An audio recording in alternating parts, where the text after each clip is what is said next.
come stand over here, back in the front. You stand here. So you two move down a little bit. Now, how did you know that? I just do. I know how to spell right. But what decides the right way to spell right? Webster? Well, actually, you're right. There's a standard way for spelling any English word. If any person could spell any word they wanted to, however they wanted to, there would be massive chaos.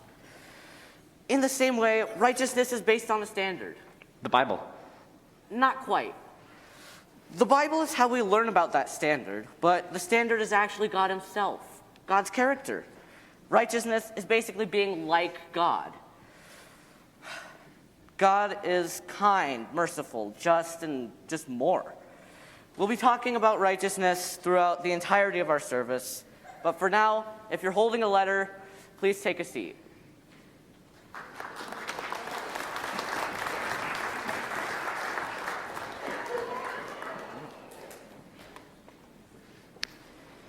I've been thinking about righteousness, but I still don't understand. Let me put it this way. Do you know how to swim?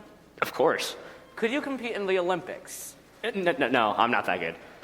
Let's say you had to be in the Olympics. I have to? Yep.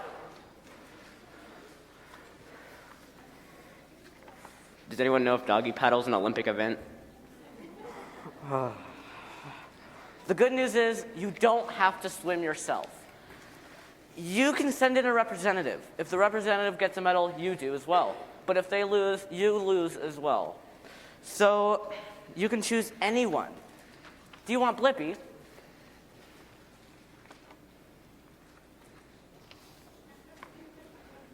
Okay, maybe not Blippi. How about someone from the UNM swim team? A little better, but what about Michael Phelps? Now we're talking. But we can think outside of the box. What about a dolphin? I choose a dolphin. Okay. So the day of the competition arrives and you've got a dolphin swimming for you. I'm so gonna win. Except your dolphin decides to have breakfast instead of going to swim for you. What? Come on. So does it matter that you actually have a dolphin swimming for you? Not if it doesn't show up. Exactly, and that's another part of understanding righteousness. It's about having someone who can not only represent you in the best way possible, but also who shows up every time. Yeah, but who does that? My dolphin can get hungry, and Michael Phelps can always sleep in. People let me down all the time. But there's someone who will never let you down. In the grand scheme of life, you can have Jesus as our representative. His righteousness before God, his ability to meet God's standards and to be godly gets to be counted towards our righteousness. And Jesus always shows up. He'll never let you down. The first time the word righteousness was used in the Bible was when they were describing Noah. Let's take a look at the story of Noah and see what we can learn about righteousness. The world was corrupt in God's sight and full of violence. The Lord saw how evil humans had become on the earth. All day long, their deepest thoughts were nothing but evil. The Lord was sorry that he had made humans on the earth, and he was heartbroken. So he said, I will wipe off the face of the earth these humans I created. I will wipe not only humans, but domestic animals, crawling animals, and birds. I'm sorry I made them. But the Lord was pleased with Noah. God said to Noah, I have decided to put an end to all people because the earth is full of their violence. Now I'm going to destroy them along with the earth. Make yourself a ship of cypress wood. God gave Noah detailed instructions for how to build the ship. He also told Noah to bring in food for himself and all the animals that would also be saved. I'm about to send a flood on the earth to destroy all people under the sky, every living, breathing human. Everything on earth will die, but I will make my promise to you. You, your sons, your wife, your sons' wives will go into the ship. I have seen that you alone are righteous among the people of today. Noah did this. He did everything that God had commanded him. One day, clean and unclean animals, birds, and creatures that crawl on the ground came to Noah to go into the ship. Come out of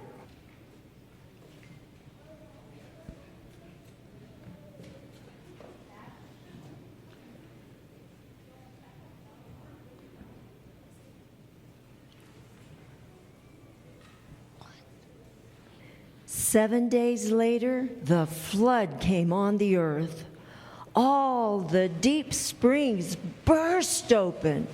The sky opened, and rain came pouring down on the earth for 40 days and 40 nights. As the water rose and became very deep, the ship floated on top of the water.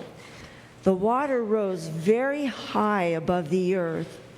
It rose 23 feet above the mountaintops. Every living creature on the face of the earth was wiped out. God remembered Noah and all the wild and domestic animals with him in the ship. So God made a wind blow over the earth, and the water started to go down. 1 year after Noah had entered the ark, the water on the land dried up. God said to Noah, Come out of the ship, have lots of children, and spread all over the earth. So Noah came out with his family. Every animal came out of the ship, too. Noah built an altar to the Lord. On it, he made a burnt offering of each type of clean and unclean animal. Then God said, I will make my promise to you, your descendants, and every little thing on earth. Never again will there be a flood that destroys the earth. This is the sign of the promise, a rainbow. Whenever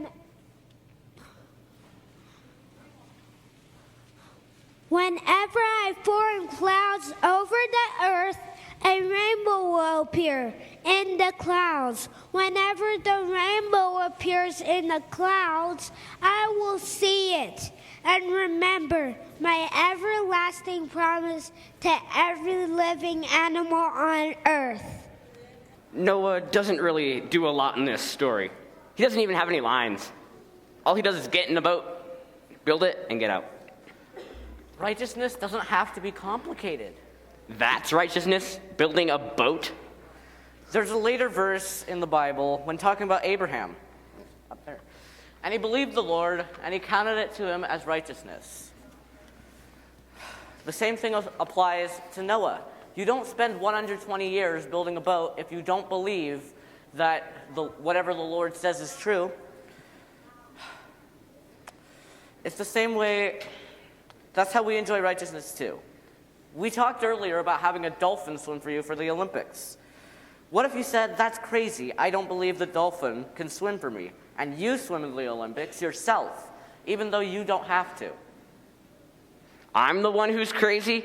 I'm giving up a free gold medal.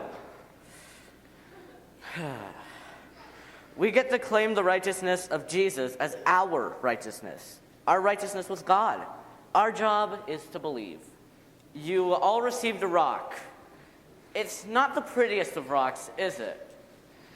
So did any of you decorate it? Can you raise it up if you did?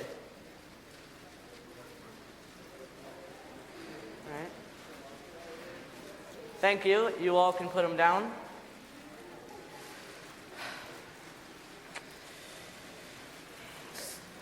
So, some rocks don't look like much. Some get ground up into cement or burned for fuel. But then there are other rocks. I mean, you wouldn't paint these rocks, would you? Well, you might, but not if you know your rocks. These are the rocks you would take to a craftsman, someone who knows how to cut and slice. And as a result, they look like this. You're missing something. And what am I missing? It's not just the cut, it's the light. Those rocks would be nothing if it wasn't for the light. You got it, brother. The way these rocks are cut reflects light in a way that your average rock can't. Now, and you're right, it's the incredible reflection of light that creates that sparkle and beauty. Since we're talking about righteousness, what's the connection? Let's see for ourselves. Can I have the lights? In John 9:5, Jesus said, "I am the light of the world." Here we have a candle.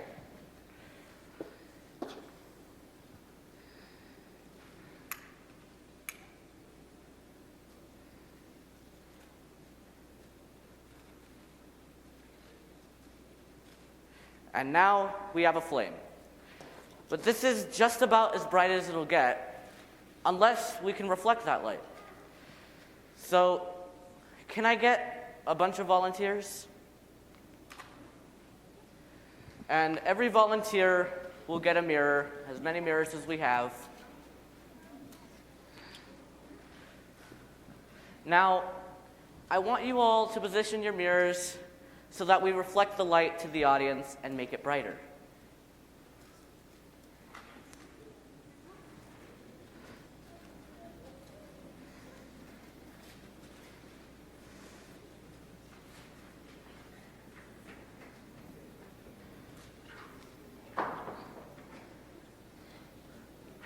Now, it doesn't look like there's much change, but there is. It's reflecting that light. And that is making it brighter. I get it now. Righteousness is all about God. In the same way, light is what makes a precious stone beautiful. God is the source of righteousness. We access God's righteousness by believing He keeps His promise. God does it all.